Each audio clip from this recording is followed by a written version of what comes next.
Good afternoon, everyone. Welcome to the National Museum of the American Indian. Thank you for spending your holiday weekend with us. We're glad that you're here. My name is Linda Martin, and I work here in the Department of Museum Programs. And we are co-sponsoring this Maze of the Americas event. And as our dance component for the weekend, we have the Seminole Stomp Dancers. They come from the Seminole tribe of Florida. And their head singer, Brian Zapata, is going to tell you everything about what they're doing today, their stomp dances and the history, a little bit about their dresses. And with that, I give you Brian Zapata and the Seminole Stomp Dancers. Thank you, thank you. Hopefully you'll keep applauding throughout the show, not just a one-time thing. All right. Oh, we are from the Seminole tribe of Florida. We came a long way to be here today. We performed yesterday and we're performing again tomorrow, and it is indeed an honor for us to perform here. And I think we are actually the first Southeastern group to perform stomp dancing here in the nation's capital of Washington, D.C., so that's an extra privilege for us being the first, I think. Stomp dancing, you'll find among the tribes in the southeastern United States, the Cherokee in North Carolina, the Seminole in Florida, the Miccosukee in Florida, the Choctaw of Mississippi, the Coushatta of Louisiana, the Poarch Creeks of Alabama, all have a similar type of dance that we do, and we all call it stomp dancing. Have you guys seen powwow type dancing with the bustles and everything, right? You guys have seen that? Ours is nothing like that, so. If you notice, we don't have a drum with us. Most of the tribes you see from the Plains region and up north, they have drums that they carry with them, and they sit around and they drum and they sing, and then the people dance to the singing and the drumming. For us, we sing as we dance, and you also hear, I don't know if you could hear the sound when we were walking in, that shh, shh, shh, shh, and I'll explain that to you guys a little bit later as well about where that sound is coming from. Another thing you'll notice is that only the men will be singing. And there's a reason for that, in being that there's a reason we do just about everything being Seminole. And when it comes to our music, our songs, and our dance, we have reasons for that as well. And for us, when the men sing, that's our job. The men are responsible for the singing. The women are responsible for the tempo. Corrine, you want to step forward and show them the shakers on the leg? And that's what's making the sound when you hear it, they're going around. That's what's providing the tempo for us. So in order for our songs to work, to come alive, we each have to play our part as men and women. So we try to teach our kids that as well. Men and women have to work together to solve our problems. Men and women have to work together to make things happen, to make things work. And that's what we look into for our songs and our dances. Now we have a story that we'd like to share with you as well about where our stomp dancing came from. We haven't always done the form of stomp dancing, and people always ask us, well, your tribe is only 400 years old. That's the first time you see the word Seminole appear. This is true. We've only been known as Seminole for about the last 400 years, but we've been in Florida for a long time before that. And so some of our songs are thousands of years old. Some of them are only a couple hundred years old. And I think we're going to do one later that comes from the turn of the century, around 1900. So we have songs that are still being written today. So our songs are constantly evolving, constantly being born. So we're going to share songs from different time periods in our history. So you'll get to hear those songs that are thousands of years old in an ancient language. And we do speak 3 languages. We have 3 languages that we use in the Seminole tribe of Florida. One being the Miccosukee language, one being the Creek language, and one coming from an ancient people called the Calusa, or in the history books they're called Calusa. To us, we call them the Uwayache, the ancient ones. And so we use all of those in our dancing and our presentations for the public. We hope you enjoy it, and when we're done with our first song, we're going to stop and I'll tell you the story behind our next dance. But as I said, there's a reason we dance, and that story starts with a Seminole man going hunting. He was going out in the evening to see the deer when they eat the dew on the grass in the afternoon, and the evening when the sun is setting, when it's nice and cool, the deer come out to eat. So he set out to a field where he knew the deer would come. And he walked a long time till he got to that field. And he was a little tired when he got there. And he got there a little quicker than he usually did. So he saw this giant oak tree on the corner of that field, and he decided he was going to take a little nap. So he sat down underneath that oak tree and leaned up against it and closed his eyes. When he awoke from his nap, though, he didn't know where he was at. He had a feeling of being lost and out of place. And so he stood up to survey the ground of where he was at, and he looked around, and he didn't recognize anything. He knew he was up against that same oak tree, but it had seemed that his surroundings had changed around him. And so he started walking to try to find his way out. So he walked, and he walked, and he walked, and he came back to that same oak tree. And he did it again, and again, and again, 4 times, each time coming back to that same oak tree. On that last time coming back around to that oak tree on the 4th time, he noticed a whooping crane sitting at another tree, and that whooping crane was watching him this whole time. And the whooping crane looked down at him and asked him, "What are you doing? I don't understand what you're doing. You're just walking in the same circle. You keep coming back to that tree. What are you trying to do?" And so that Seminole man told him what had happened, how he set out to go hunting. He came there, he took a nap, and when he woke, he didn't know where he was at. And that whooping crane told him, "I saw you when you came here, and I know your people. I've seen your village. I've flown over it many times. I can lead you home without any problems." And the Seminole man said, "Well, I would appreciate that." And the whooping crane said, "Well, I can do that, but you're going to owe me." And that Seminole man thought about it, and he thought, what could a whooping crane possibly want from man? What could he need from me? And he said, "Well, what do you want in return?" And the whooping crane told him, "Anytime your people dance, anytime your people gather, you will do the dance and the song from the whooping crane first. You will pay your respects to the whooping crane for showing you the way." And so the Seminole man agreed to this bargain, and he led him home. So we are required to do this whooping crane dance before we do any of our other dances. It's our opening dance. And some of the other songs that we have, this song is required to open them up. So you may hear this song more than once. Just know that it's a requirement for us. So we hope you appreciate this, and we'll stop at the end of this dance, and I will explain our next one. Thank you.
All right, we got our formalities out of the way.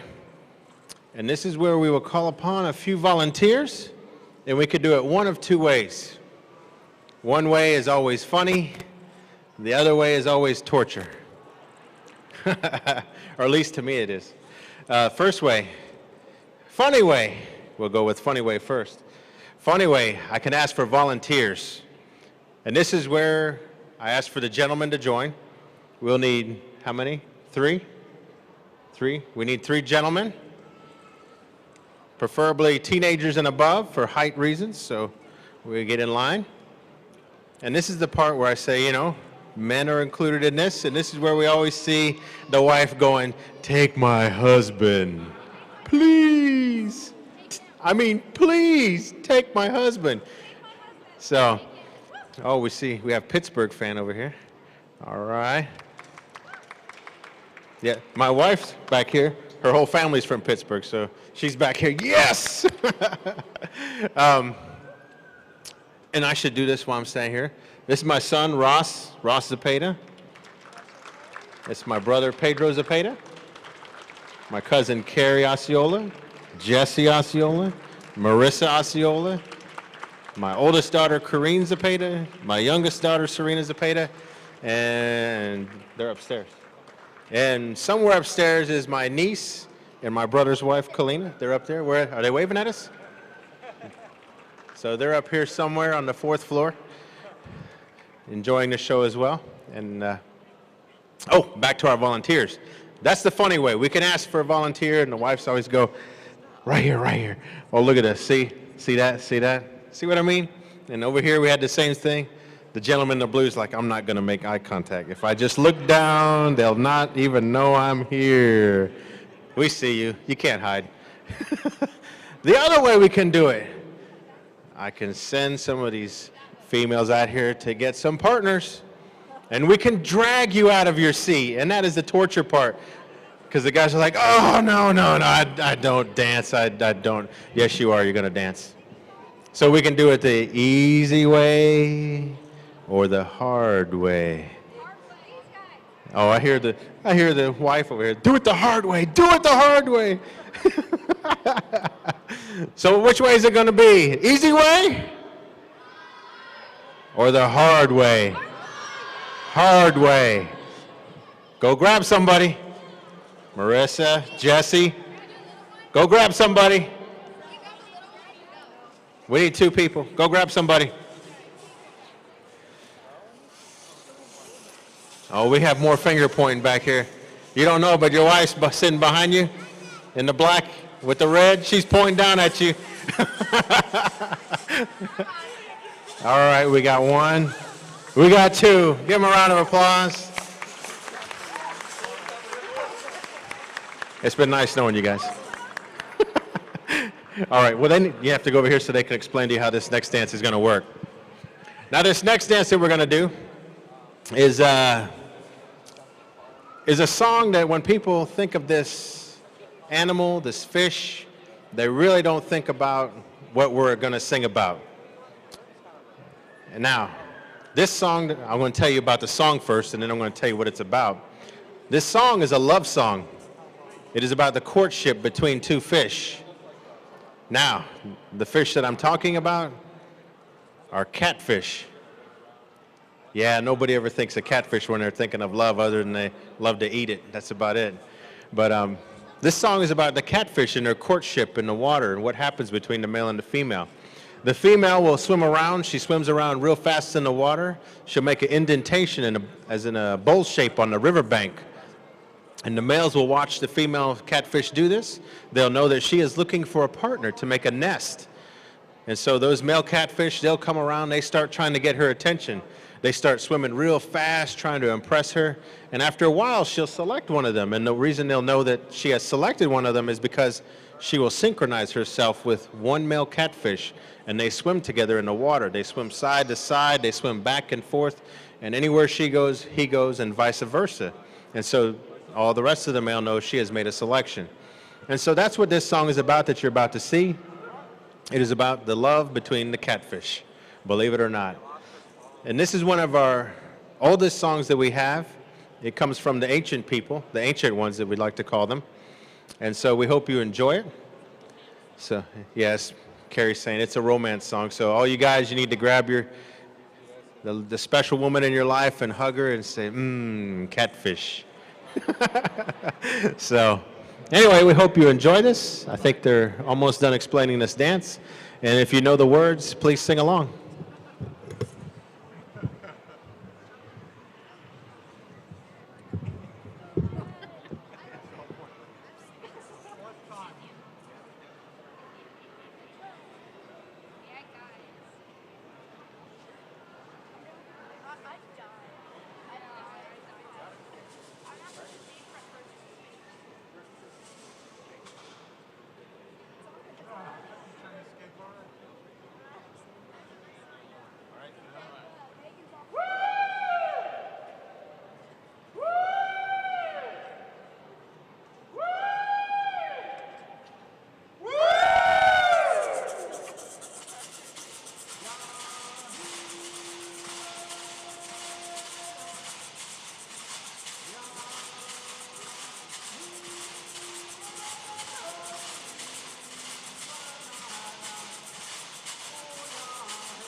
And see, they live to tell about it. Now you have a story to go back and, where are you from? Around here. We have locals here, believe it or not. How many people from Washington or Virginia or Maryland here? Wow. Wow. It's nice to be around some hometown folks. We're not from here, but still nice to be here. All right. Now I'm going to explain a little bit about our clothing that we have. You may be wondering, why are we wearing the type of clothing we're wearing? For us, this is called patchwork clothing from the Seminole tribe of Florida. Patchwork for us developed around 1902 with the introduction of the Singer sewing machine into Florida. The Singer sewing machine provided us an easier means to make clothing, but for us, we couldn't afford to buy the big long bolts of fabric. We had to buy the scraps, the little pieces left over usually, and so we had to use what we had. So that's why you see all the patchwork with the little pieces, because that's what we had to work with. So that kind of clothing developed for us. And over time, we've developed it to looking to like different things. If you notice at the bottom of Kareen's skirt, step forward again, Kareen. If you notice, it kind of resembles lightning. And so we started doing this sort of thing, developing the designs that symbolize things out in nature. So we have patchwork that looks like lightning. We have patchwork that looks like crawfish, all sorts of things around us. So you'll see that in our clothing. It's very colorful, and that's why. Now, let's have Serena step forward. Serena's wearing a patchwork skirt, a very elaborate one, but also plain at the same time, being that you see the big section of white. It's for a special occasion. She's wearing the cape to match it. Thank you. Step back. Now we'll have Kareen and Marissa step forward. The patchwork that they're wearing, Kareen's being from around the 1930s, Marissa's being around the 1950s. We'll step back. Now we have Jessie and Carrie step forward. And their patchwork is more modern, very modern. Could be made today. If you notice, the patchwork is very small compared to the ones that Kareen has on hers. So all the designs are very tiny. If you get a chance when we're done, you can come up and look at it, take pictures, get autographs. They'd be happy to do it. Carrie signs them, I believe, for $10 a piece. All right, thank you. Now we'll have Ross and Pedro step forward. And their patchwork is also very modern. I think both of them have lined jackets. Very modern designs, you see, and very intricate on Pedro's, so they're a lot smaller. And thank you very much. Step back. And the patchwork jacket I'm wearing would be typical of a man in the 1940s as well. You notice that I don't have any rickrack as opposed to Ross here. He's got rickrack going up and down the front and side to side on it in between the patchwork. Mine does not. Mine has straight designs. If you get a chance to come up afterwards, you'll be able to see that. All right. What song would you guys like to do? Let's do the, no, cow. All right. As I said, some of our songs are thousands of years old. Some of them are fairly new. The next song we're going to do for us in our timeline of history is fairly new, being that this comes from the pioneer stages of Florida when people were moving down trying to take over the farmland that we had, trying to occupy the territory to start homesteads and that sort of thing. And the story for this is a sad story, but for us it's a story we know that we also have to tell so that we don't forget about things that happened to us. And for us, this story starts out with a wagon, a pioneer coming down the road by one of our villages, and he came on this wagon and he had some of his cattle behind him. He was moving along through the Florida trying to find a homestead. And he stopped there, and we came out to meet him at the edge of the village, and he had all these cattle behind him, and he said, if you help me butcher one of my cattle, I will share the meat with you so you can have some of the meat, and we'll share in this. And so we decided that would be good because for us at this time, our natural game was starting to disappear. The deer was being hunted way too much. The fish were starting to disappear, so we were quite happy to accept his offer. So we agreed to help him. So he shot one of his cattle, and we started carving it up. We laid the hide out. We started cutting the meat up and putting it on top of the hide, and we bundled it up and tied it up on top, and we set it up on the back of his wagon. And he opened that hide back up, and he looked at it, and he pushed the guts out off onto the ground. He said, that's your share. And then he rode off with all of the meat that we had cut up. So that's what this song is about. My brother will be leading this dance, and the part he's singing is the actual telling of the story of what's happened about the pioneer man and bringing his cows and that sort of thing. And then the part that I will be singing and my son will be singing, we're playing the part of the children in this story, because the children were there and they were saying, "We're hungry, we're hungry." That's all they kept saying, "We're hungry," because they could see all this meat that we were cutting up. Just like today, you see people in the store with their kids and you hear them, "Mom, mom, mom, mom, mom," or "Dad, dad, dad, dad." You know, you hear this going out, and it's the same thing with children in this time period. You know, they were hungry, so they just keep saying it over and over. And so that's what this song is about. It's about a sad time in our history, but it's a song we still share with you so you can know a part of our history. And we hope you enjoy it, and when we're done, we'll stop, and I will tell you about our last song.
Yeah.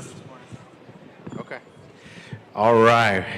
Now, as we know, we ask for volunteers from the men to join us. And now, we're going to ask for men and women to join us. Now, a couple of requirements. We'd like you to be at least 10 years old, so you can stay in pace with us, because when we start the song, we can't break up the line, really. We have to keep it all together. So, and we are going to do boy, girl, so the little boys need to know they may be holding the hand of a little girl, and vice versa. So they get over there, "Oh, I don't want to hold his hand, I don't want to." So just know that. Oh, we have a mom volunteering over here. Thank you very much. Come a step forward. Step forward, please. Step forward. We have our first volunteer. Thank you. You go over here, and they're going to explain to you how this dance is going to work. Now, do we have any other male or females that would like to join us? We have one over here. All right, two, come on over. And Miss Linda Martin will be joining us as well. All righty. See, she made eye contact with me. See how that works? This way everybody goes, "Oh, man, I better not do that. I'm just going to look down." All right. Anybody else? We go to this side over here so they can explain to you how this dance, go over to this side, and they'll explain to you how this dance is going to work. Anybody else over 10 would like to join us?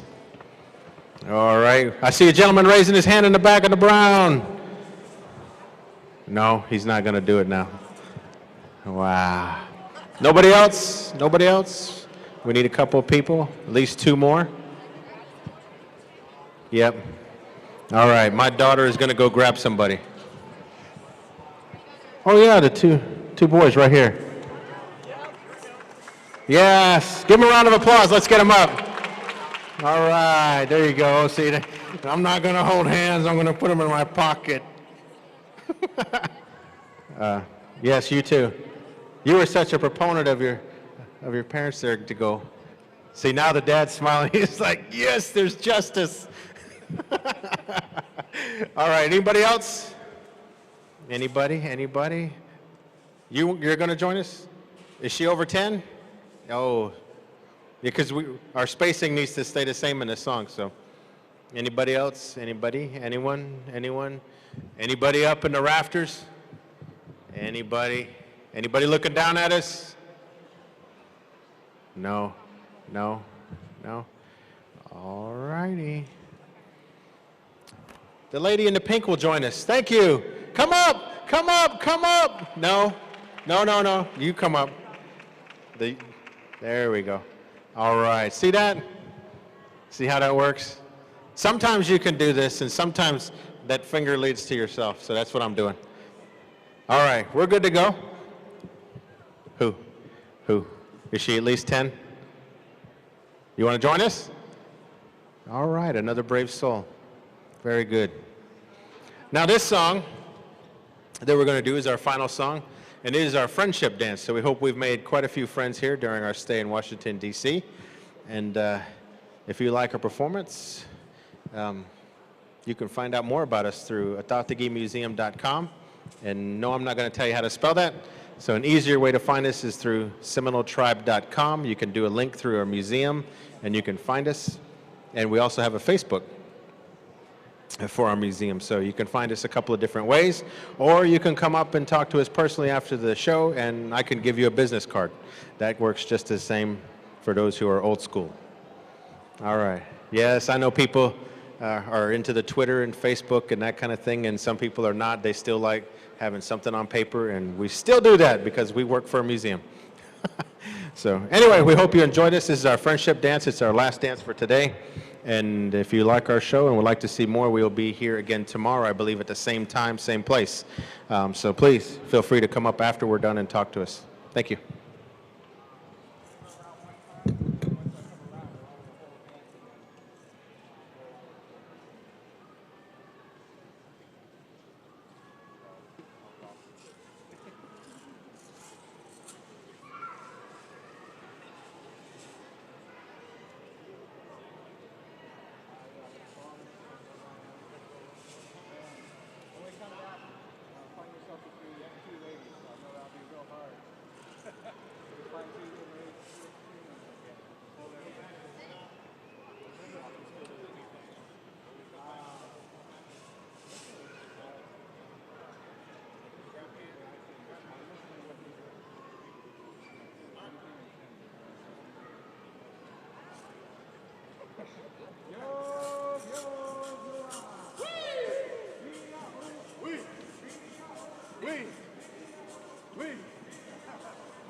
All right.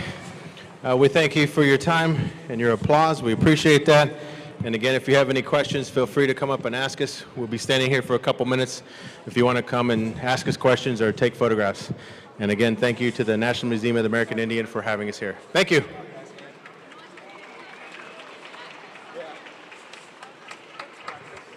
Thank you, Brian, and thank you to your family. Don't go away or don't go far. Next at 3 o'clock, we'll have a Mayan dance group from Guatemala. Please join us. Thank you.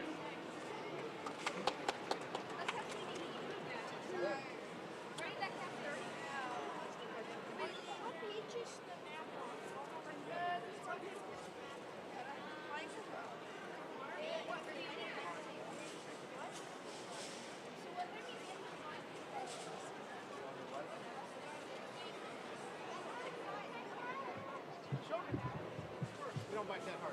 Yeah, my daughter.